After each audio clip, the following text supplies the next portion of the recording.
সালিশ শেষে বড় বোনের জামাইয়ের ঘরে ছোট বোনকে পাঠিয়ে দিল। রেগুলার নিউজ বিডিতে আমি হাসিন চৌধুরী আছি আপনাদের সাথে।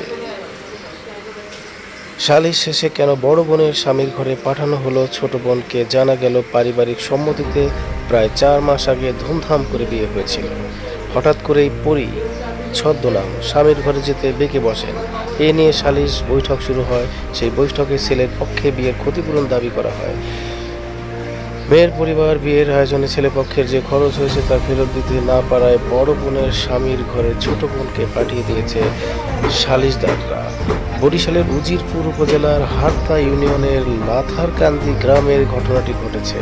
চলতি বছরের 23 মে এই নেক্কারজনক ঘটনাটি ঘটলেও সম্প্রতি বিষয়টি জানাজানি হয়।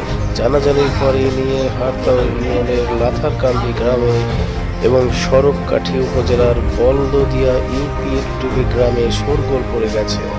দুই পক্ষের ভিডিও এবং অডিও বক্তব্য রেগুলার নিউজ বিডির কাছে সুরক্ষিত আছে।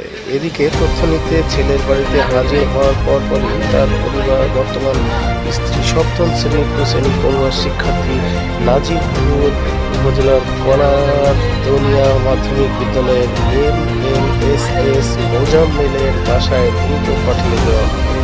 জানা গেছে লাথারকান্দি মাধ্যমিক বিদ্যালয়ের 10ম শ্রেণীর শিক্ষার্থী পরি তার সঙ্গে পার্শ্ববর্তী সড়ককাঠি উপজেলার শাহাদাত হোসেনের ছেলে সৈকতের 19 বছর বিয়ে হয়।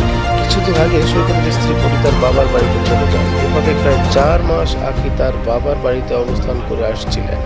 চলতি বছরের 22 মে সৈকতের বাবা তার ছেলের স্ত্রী পরীকে আনতে লাথারকান্দি বেয়াই বাড়িতে যান। তার সঙ্গে সৈকতের ভগ্নিপতি হাসান ছিলেন। আপনি তাদের সঙ্গে স্বামীর বাড়িতে আসতে অপারগতা প্রকাশ করেন, এমনকি আর কোনোদিন যাবেন না বলে শ্বশুরকে জানিয়ে দেন। তখন সৈকতের বাবা ছেলের বিয়েতে যে টাকা খরচ হয়েছে দাবি করে বসেন। তখন আপিদের বাড়ি থেকে ওই রাতে স্থানীয়দের সমন্বয়ে সালিশ বৈঠক শুরু হয়। গভীর রাত পর্যন্ত চলে সেই বৈঠক। এ সময় মেয়ের বাবা টাকা দিতে অপারগতা প্রকাশ করেন। তখন সৈকতের বাবা সৈকতের সঙ্গে বিয়ে দেওয়ার প্রস্তাব করেন। তখন উপস্থিত সালিশদাররা এমন প্রস্তাবে রাজি হয়ে যান। আখির ছোট বোন ঘরে ঘুমিয়েছিল। পরদিন 23 মে সকালে সালিশদাররা সিদ্ধান্ত অনুযায়ী ছোট বোনকে সড়ককাঠিতে সৈকতের বাড়িতে নিয়ে যাওয়া হয়।